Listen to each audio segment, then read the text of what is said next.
사람들은 누구나 대화를 통해서 관계를 만들어 갑니다. 대화 시간이 많아질수록 관계는 더 깊어지게 됩니다. 많은 시간이 아니어도 깊은 대화를 나눌 수 있다면 그 관계는 깊은 관계가 될 수도 있습니다. 우리가 대화를 나누는 것은 그 사람에 대해서 더 많이 알아가는 일이 됩니다. 대화를 할수록 그 사람을 더 많이 알게 된다 하는 것이죠. 더 많이 알게 되면 관계는 더 깊어지게 됩니다. 왜 그럴까요? 왜 더 많이 알면 관계가 깊어지게 될까요? 더 많이 알 때 더 많이 이해할 수 있기 때문입니다. 더 많이 이해하고 더 많이 공감할 수 있기 때문에 더 많이 알면 관계는 깊어지게 된다는 것이죠. 그런데요, 이렇게 깊어진 관계를 가진 사람들이라 할지라도 대화가 점점 사라져버리면 어떨까요? 대화의 문이 막히고 대화하는 시간이 없어지고 대화하지 않게 된다면 어떨까 하는 것입니다. 그러면 그 관계는 흔들립니다. 때로는 그 관계가 깨어지기도 합니다. 그럴 때 이 드러나게 되는 것이 있어요. 이 서로가 공감할 수 없고 서로가 잘 이해할 수 없게 되는 거예요. 잘 알지 못할 때 잘 이해할 수 없고 잘 알지 못하고 공감할 수 없게 된다 하는 것입니다. 그런데 여러분, 이런 상태 속에서 잘 알지 못하게 되는 그런 상태 속에서 쉽게 서로를 판단하게 된다면 어떨까요? 잘 알지 못하면서 쉽게 판단하고 자신의 판단만을 절대화하여서 그렇게 다른 사람을 대하면 어떨까? 여러분, 그럴 때 드러나는 것이 있습니다. 무엇이 드러나냐면 바로 무지함이 드러나는 겁니다. 그 사람에 대해서 무지한 겁니다. 그 사실에 대해서 무지하게 된다 하는 것입니다. 지식이 부족한 상태에서 쉽게 판단하고 그런 자신의 판단을 절대시하게 되면 결국 자신의 무지함만 드러나게 된다 하는 것입니다. 오순절 성령 강림이 일어나게 되었습니다. 이 성령 강림이 놀라운 사건으로 사람들에게 나타나게 되었습니다. 성령 강림 사건은 새로운 역사가 시작되는 것을 알리는 것이었어요. 하나님께서 새로운 시대, 즉 성령의 시대가 시작된 것을 알려주는 그런 사건이었다는 것이에요. 근데 여러분은 이런 성령 강림을 통해서 나타난 일들을 보고 어떤 사람들이 놀리듯이 말했습니다. 2장 13절 말씀으로 한번 보겠습니다. 우리가 29절부터 읽었지만 앞에 부분인 2장 13절 말씀에 보면 이렇게 기록하고 있어요. 또 어떤 이들은 조롱하여 이르되 그들이 새 술에 취하였다 하더라. 여러분, 성령 강림을 통해서 이 성도들이 놀라운 일들이 일어나게 된 거죠. 그런데 그것을 보고 사람들이 뭐라고 조롱했냐면, 조롱하듯이 말한 건 뭐냐면 이 사람들이 술에 취했다. 새로운 술에 취해서 이렇게 하는 것이다. 이렇게 조롱 섞인 말로 했다 하는 것이. 여러분, 이 사람들이 올바른 평가를 한 것일까요? 아니면 무지한 것이 드러난 것일까요? 술 취한 자들이다 이렇게 조롱하듯이 말한 것은 그들이 이 신비한 일을 전혀 모르기 때문에 그런 겁니다. 왜냐하면 이전에 한 번도 그런 일을 들어본 적이 없어요. 한 번도 경험해 본 적이 없어요. 한마디로 말하면 이 사람들이 이 일에 대해서 아무것도 모른다는 거예요. 성령으로 인하여서, 성령의 충만함으로 인하여서 이런 놀라운 이 신비한 일들이 일어나는 것을요, 이 사람들이 전혀 모른다는 겁니다. 그래서 예수님의 제자인 베드로가 나선 거예요. 예수님의 제자인 베드로가 이 일에 대해서 말합니다. 아니, 그럼 베드로는 뭘 좀 압니까? 베드로는 이 일에 대해서 뭘 좀 아는 것이 있느냐 하는 것이에요. 예, 잘 알고 있습니다. 베드로는 잘 알고 있어요. 어떻게 알고 있습니까? 이전에 예수님을 통해서 배웠기 때문이에요. 예수님을 통해서 이야기를 들었기 때문이에요. 예수님께서 이런 일이 있을 것이라고 말씀하셨기 때문입니다. 바로 앞에서는 예수님께서 하늘로 승천하시면서 바로 이 말씀을 해 주셨거든요. 뿐만 아니라 베드로와 제자들과 함께 모여서 기도했던 120명이나 되는 수많은 사람들이 여러분 무엇을 위해서 함께 기도하고 있습니까? 열심으로 전심으로 기도했던 게 뭐예요? 성령께서 강림하시기를 위해서 기도하고 있었다는 거예요. 그러니까 이 베드로와 같은 예수님의 제자들만큼 이 일을 잘하는 사람들은 이 세상에 존재하지 않는 거죠. 이 사람들이 제일 잘 알아요. 그래서 베드로가 이야기를 하는 것입니다. 그런데요, 베드로는 이 이야기가 예수님 때에서만 아니라 그 이전에 구약에서부터 선지자를 통해서 예언된 일이었다 하는 거예요. 그래서 사도행전 2장 15절부터 이 17절까지의 말씀을 보면 이렇게 사도 베드로가 얘기하는 거예요. 그 부분을 한번 보겠습니다. 사도행전 2장 15절입니다. 때가 제3시니 너희 생각과 같이 이 사람들이 취한 것이 아니라 이는 곧 선지자 요엘을 통해서 말씀하신 것이니, 요엘 선지자를 통해서 하나님이 이미 예언하셨다는 거예요. 17절에 보면 하나님이 말씀하시기를 말세에 내가 내 영을 모든 육체에 부어주리니 너희 자녀들은 예언할 것이요 너희의 젊은이들은 환상을 보고 너희의 늙은이들은 꿈을 꾸리라. 이 이야기를 요엘 선지자를 통해서 하나님이 예언해 주셨다는 거예요. 요엘 선지자가 누굽니까? 들어보지도 못한 선지자 같은데. 구약에 보면 소선지자의 요엘이라고 하는 그 선지서가 있습니다. 그 선지서의 2장 28절부터 32절까지의 말씀에 기록된 것이 바로 오늘 베드로가 이야기하고 있는 그 부분인 거예요. 이 요엘서 2장 28절부터 32절의 말씀이 이 성령의 강림이 있을 것이고 성령을 통해 어떤 일이 일어날 것이다 라고 하는 것을 미리 알려주셨다는 거예요. 자, 그렇다면 하나님께서는 왜 이 성령 강림의 일들을 미리 예언하게 하시고 알게 하셨을까요? 이 성령께서 임하시는 이 일이 무엇을 위해서 일어나는 일이냐는 것이에요. 왜 성령의 강림을 하나님께서 일으키시느냐는 거예요. 그 일은요, 종말과 구원에 대한 사건 때문에 그런 거예요. 종말이 임할 것이고 그리고 하나님의 구원이 이룰 것이다. 이 구원에 대한 이야기를 하기 위해 이 요엘서에서 성령 강림에 대한 이야기가 예언된 거예요.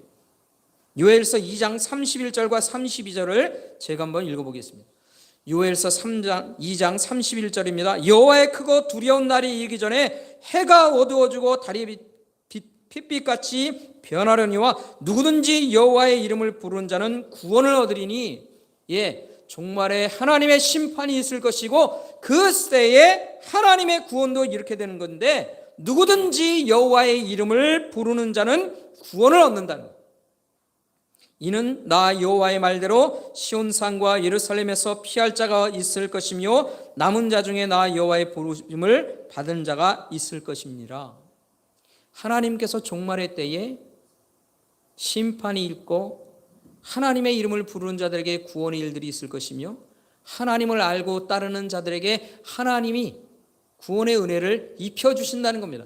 그것을 위해 성령께서 임하시고 성령을 통해 하나님의 이름을 부르며 사는 영혼들이 있게 될 것이다. 구원의 일이다 하는 것입니다. 그러니까 성령의 임하시는 일은요, 단순히 신비한 일들을 체험하기 위해 그렇게 보여주시는 게 아니에요. 그 진정한 의미는 뭐냐면 이 일을 통해 하나님께서 그의 백성들을 부르시고 구원하시는 일을 위해 성령께서 임하시는 겁니다. 그렇다면 이 구원의 일이라고 하는 것, 자, 구원의 일이라고 하는 것을 우리가 생각할 때 누구를 머리에 떠올립니까? 구원, 그러면 생각나는 것. 구약의 구원의 일들에 대해서 말씀하시고 신약에서 그것이 이루어질 때 누구를 통해 이루어지는 것입니까? 바로 그리스도를 통해 이루어지는 거예요. 그렇기 때문에 이 일은 바로 메시아, 즉 그리스도와 관련된 일이라는 것이에요. 그래서 이 베드로가 이제 무엇에 대한 이야기를 하냐? 구원자로 오시는 그리스도에 대해서 얘기하는 겁니다. 그리스도에 대한 이야기. 그러면 구원자로 오시는 그 그리스도가 누구냐 하는 것입니다. 그 그리스도가 누구냐? 바로 나사렛에서 나온 예수다. 예수라고 하는 이름은요, 이 당시에 많은 사람들이 사용하는 이름이기도 했어요. 그런데 구체적으로 말하는 거예요. 나사렛에서 나온 예수, 그가 바로 그리스도다. 그렇다면 정말 나사렛 예수가 구약에서 예언된 그리스도냐? 그 나사렛 예수가 그리스도라고 하는 것에 대한 증거가 있는 것이냐? 그래서 베드로는 이 나사렛 예수가 예언된 그리스도라고 하는 것에 대한 사실을 하나하나씩 증언해 가는 거예요. 22절 말씀입니다. 22절 말씀에 보면 이스라엘 사람들아 이 말을 들으라. 너희도 아는 바와 같이 하나님께서 나사렛 예수로 큰 권능과 기사와 표적을 너희 가운데 베푸사 너희 앞에서 그를 증언하셨느니라. 나사렛 예수, 그 사람이 어떤 사람인 것을 이미 사람들이 알고 있었어요. 베드로에서 이야기를 듣는 수많은 사람들이 이 나사렛 예수에 대해서 알고 있죠. 나사렛 예수를 통해서 얼마나 놀라운 기적과 이적들이 나타났습니까? 그것이 하나님께서 그 예수 그리스도를 통해, 나사렛 예수를 통해 나타낸 일이라 하는 것이에요. 그래서 이 예수가 하나님이 보내신 그리스도라고 하는 이 사실은 그의 여러 가지 기적들을 통해 분명히 증명되었다는 것이죠. 알지 않느냐 하는 것입니다. 너희들도 이미 알고 있지 않느냐? 뿐만 아니라 더 결정적인 이야기를 하는데 그것이 23절과 24절의 말씀입니다. 오늘은 이 사도행전 2장의 여러 곳을 볼 것이기 때문에 성경 본문을 함께 보시면서 가면 더 좋겠네요. 23절과 24절의 말씀은 이렇습니다. 그가 하나님께서 정하신 뜻과 미리 하신 대로 내준 바 되었거늘 너희가 법 없는 자들의 손에 빌려 못 박아 죽였으나 하나님께서 그를 사망의 고통에서 풀어 살리셨으니 이는 그가 사망에 매여 있을 수 없습니다. 무슨 말을 하는 것입니까? 하나님께서 나사렛 예수를 죽음 가운데 있지 않게 하셨다 하는 것이에요. 다시 말하면 뭡니까? 부활하게 하셨다 하는 것이에요. 부활의 놀라운 일들을 이루셨다. 그래서 예수가, 나사렛 예수가 다시 살아나게 하셨다 하는 겁니다. 그런데 여러분, 이 그리스도가 부활한다라고 하는 사실은 이전에 이미 알고 있었던 사람이 있었어요. 구약에 이미 그리스도가 부활하신다라고 하는 것을 미리 알고 있었던 사람이 있다는 것이에요. 그게 누군가? 바로 다윗 왕이라는 겁니다. 다윗 왕이 그것을 이미 알고 있었다는 거예요. 그래서 베드로는 25절부터 31절 말씀에서 다윗에 대한 이야기를 하는 거예요. 다윗이 뭐라고 고백했는지, 다윗이 이 그리스도에 대해서 뭐라고 얘기했는지를 말하고 있는 거예요. 그래서 이 다윗의 이야기를 한마디로 정리하는 것이 31절의 말씀입니다. 우리 다 같이 한번 31절 말씀을 같이 한번 읽어볼까요?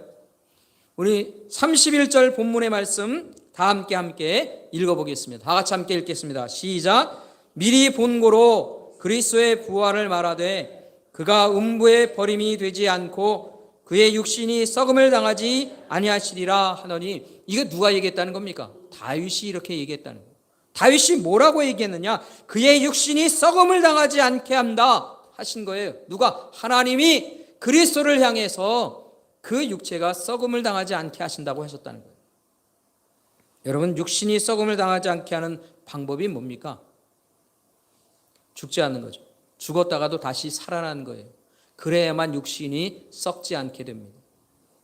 결국 하나님이 보내시는 구원자 그리스도는 죽음에서 부활하시는 분이시다는 거예요. 이걸 하나님이 다윗에게 이야기했고 다윗이 그것을 알고 그것을 시편을 통해서 썼다는 겁니다. 나사렛 예수님께서 십자가에 죽으셨습니다. 그것을 누구나 다 압니다. 그러나 다시 살아나셨다, 부활하셨다. 이 일에 대해서 베드로가 말하고 있는 겁니다. 그리고 베드로뿐만 아니라 제자들과 그곳에 함께 모여있는 120명의 사람들, 이 성령의 충만함을 통해, 성령의 강림을 통해 놀라운 일들을 일으키는 그 사람들이 모두 뭐라고 하는 거예요? 그들이 다 증인이라는 거 하는 거예요. 이 일의 증인이다. 나사렛 예수 그리스도는 죽었지만 다시 살아났다. 그 일에 대한 증인이다 하는 것입니다. 우리가 그 일의 증인이다. 아니 이런 뭐 거짓말쟁이 같은 얘기가 있습니까? 예? 저 사람들 거짓말하는 거 아니야? 어떻게 죽었던 자가 다시 살아난다고 말하는가? 부활이 있다고 말하는가? 그리고 당신들이 무슨 증인이라는 거야? 그냥 말하는 것이지. 자기들이 짜고 하는 이야기지. 무슨 증인이냐? 증인이긴. 우리는 본 적이 없는데. 여러분, 그렇게 이 사람들이 말할 수도 있고 생각할 수도 있습니다. 그런데 여러분, 그 앞에 있었던 이 베드로를 설교를 듣고 있던 사람들은요, 하나같이 이 베드로의 이야기를요, 의심할 수가 없는 거예요. 거짓말이다, 꾸며낸 이야기다, 말할 수가 없습니다. 왜 그렇습니까? 자신들이 지금 성령의 강림을 통해서 신비한 일들이 일어나는 것을 다 보았잖아요. 들었잖아요. 아니 이 사람들이 다 갈릴리 사람들인데 그 사람들이 어떻게 자신들의 말로 15개 이상이나 되는 그런 많은 지역에서 온 사람들이 알아들을 수 있는 그런 언어들로 하나님의 큰 일들을 이야기하느냐. 그것이 너무나 신비하고 놀라워서 이 사람들이 여기 모여들었잖아요.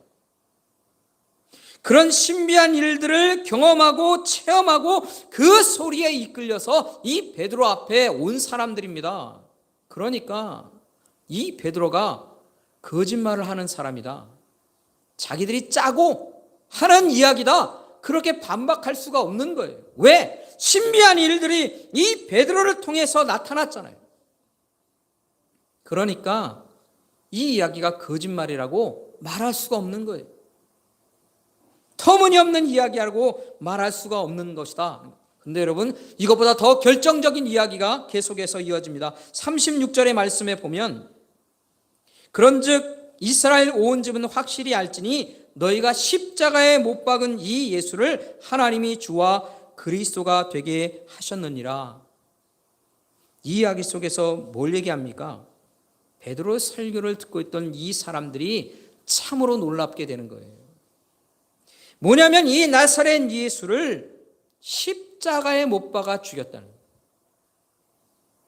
그런데 이 십자가 사건은 그들에게는 너무나 충격적인 일이 되는 겁니다. 왜냐하면 이 오순절을 지키기 위해 온 사람들, 먼 곳으로부터 온 사람들이에요. 그 사람들은 하나님 앞에 진실한 사람들이에요. 하나님의 뜻을, 하나님의 말씀을 붙들고 살려고 하는 사람들이에요. 그러면 이 사람들이 50일 전에 있었던 이 나사렛 예수의 십자가 죽음의 사건의 일들을 모르는 사람이 있습니까? 모르는 사람이 없어요.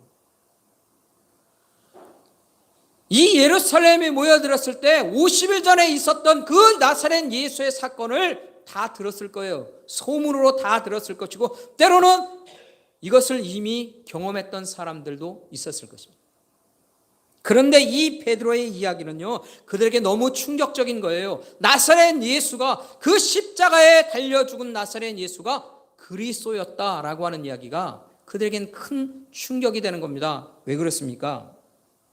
이 사람들이 경건하여 하나님의 말씀을 믿고 있는 사람이면 무엇도 믿고 있습니까?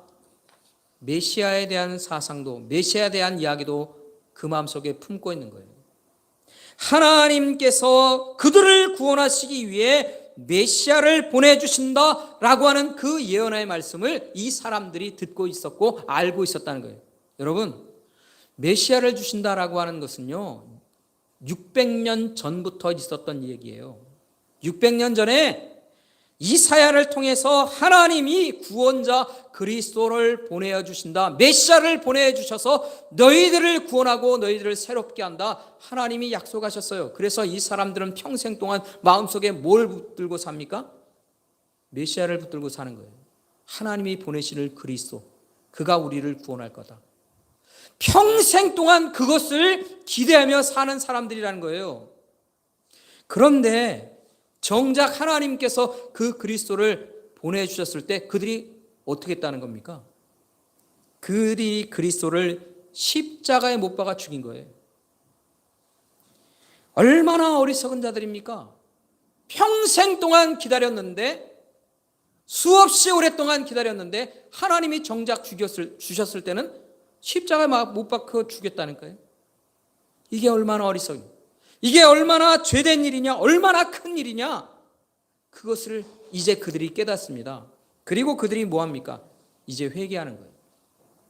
그래서 37절의 말씀에 보면 그들이 이 말을 듣고 마음에 찔려 베드로와 다른 사도들에게 물어 이르되 형제들아 우리가 어찌할꼬, 그렇게 마음에 애통하는 마음으로 물어보는 겁니다. 그래서 이 사람들이 회개하고 41절 말씀에 보면 그날에 회개하고 세례를 받은 사람이 3,000이나 되었다, 그렇게 말하고 있다는 것입니다. 사랑하는 성도 여러분, 오늘 이 이야기를 통해서 우리가 생각해야 됩니다. 이들은 처음에는 참 어리석은 사람이었습니다. 그러나 이제는 그들이 하나님 앞에서 새로운 자들이 되었습니다. 왜 새로운 자들이 되었습니까? 이들이 하나님 앞에 회개하여 새로운 자들이 되었기 때문입니다. 하나님 앞에 회개한 것입니다. 여러분, 이들이 무엇에 대해서 회개합니까? 이들이 무엇에 대한 회개하는 자들이었습니까? 그들이 비윤리적인 행동을 했기 때문에, 비도덕적인 언행을 했기 때문에 그들이 회개하는 겁니까? 그들이 법을 어긴 범죄자들이었기 때문에 그들이 회개하는 겁니까? 그들이 철저하게 하나님 앞에서 무지한 자들이었기 때문에 회개하는 거예요. 내가 하나님 앞에서 참으로 무지한 자였구나 라고 하는 것을 붙들고 하나님 앞에 회개하는 것입니다. 하나님께서 은혜로 주신 것 은혜로 여기지 않고 그것을 알지 못하고 무지한 자로, 무식한 자로 그렇게 하나님 앞에 대했던 것들을 그들이 깨달았고 그것을 회개하는 겁니다. 그리고 예수 그리스도의 이름으로 세례를 받고 하나님 앞에 새로운 자들이 되었다 하는 것이죠. 사랑하는 성도 여러분, 하나님께서 베드로를 통해서 설교하신 이유가 뭘까요? 하나님께서 복음의 증인이 되게 하신 그 이유가 뭘까요? 오늘날 이 세상에 하나님께서 복음을 통하여서 수많은 사람들에게 복음을 듣게 하시는 그 이유가 뭘까요? 그것은요, 하나님 앞에 무지한 자로 사는 것들을 깨닫고 하나님 앞에 새로워지길 위해 이 복음이 전달되고 있는 거예요. 베드로를 증인 삼아서 너희들이 얼마나 무지한 자인지를, 하나님 앞에서 얼마나 무지한 자로 그렇게 살고 있는지를 깨닫게 하기 위해 증언하게 하시고 말씀하게 하시고 복음을 증거하게 하시는 겁니다. 그래서 참된 회개라고 하는 것은 하나님 앞에 돌이키는 거예요. 참된 회개라고 하는 것은 하나님 앞에서 내가 무지한 것을 고백하며 그렇게 하나님 앞에 돌이키는 거예요. 내가 비윤리적이고 때로는 내가 비도덕적이고 때로는 내가 다른 사람들에게 잘못하는 그런 사람이 되어 살았고 때로는 범죄하는 그런 일들이 있을 때 우리가 하나님 앞에 회개합니다. 예, 그것은 당연히 우리가 회개해야 할 일들이기도 합니다. 그러나 그것보다 더 근본적인 건 뭐냐면 하나님 앞에 내가 하나님을 알지 못하고 산 것들을 회개하는 거예요. 이게 참된 회개예요. 하나님 앞에서 내 자신을 비추고 내가 하나님 앞에 온전하지 못한 것, 그것을 회개하는 것이 참된 회개의 시작이다라고 하는 것입니다. 내가 하나님을 하나님으로 섬기지 못하고 사는 것을 회개하는 것입니다. 그것을 돌이키는 것입니다. 하나님의 은혜를 깨닫지 못하고 사는, 은혜를 잃어버리고 사는 그런 것들을 회개하는 것입니다. 내가 하나님의 뜻과 하나님의 마음을 이해하지 못하고 전혀 알지 못하고 사는 것, 그게 회개하는 거예요. 그걸 돌이키는 거예요. 그게 참된 회개의 길이다 하는 것입니다. 그래서 우리는 먼저요, 하나님 앞에 설 때에 내 자신을 늘 하나님 앞에 살펴야 하는 것입니다.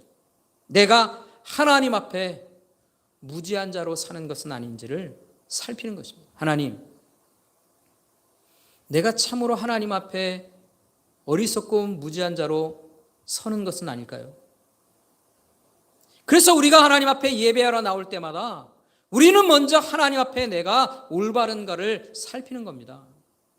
하나님 앞에 내가 혹시 모르고 어리석은 자로 무지한 자로 그렇게 내 고집대로 내 판단대로 살려고 하는 것은 아닌지를 먼저 살피는 것이다. 이게 우리가 하나님 앞에 먼저 해야 합니다. 그리고 하나님을 더 알기 위해 하나님의 말씀을 더 깊이 깨닫는 자가 되어 살기 위해 우리는 간절한 마음으로 하나님 앞에 살아야 하는 거예요. 그래서 예배를 하나님 앞에 드릴 때마다 우리는 하나님을 더 깊이 알고 하나님을 더 깊이 느낄 수 있기를 위해 간절한 마음으로 하나님 앞에 나가는 것입니다. 여러분, 이게 하나님의 사람들이 살아가는 길이에요. 사랑하는 성도 여러분, 우리 모두가 이렇게 하나님을 더 알아가는 그런 영혼들이 되어 살 수 있기를 주님의 이름으로 축원합니다. 하나님을 모르고 무지한 마음으로 그렇게 사는 것, 우리는 그것을 인하여서 돌이키며 살아야 합니다. 하나님 앞에 돌이키고 내가 참으로 하나님 앞에 온전한 자가 되기 위해, 그리고 참으로 하나님 앞에 참된 회개를 이루어가는 영혼이 되기를 위해 우리는 애쓰며 사는 것입니다. 그럴 때 우리는 하나님 앞에서 새로운 자가 됩니다. 성령 하나님께서 우리를 더욱더 새로운 자로 이끌어 주실 줄 믿습니다. 오직 성령을 구하고 하나님 앞에 온전히 살며 하나님을 더 깊이 알아가고 하나님 앞에 온전한 영혼들이 되어 하나님의 풍성한 은혜를 누리며 그 구원의 기쁨과 감격을 누리며 사는 저와 여러분의 귀한 인생들 되기를 주님의 이름으로 간절히 축원합니다.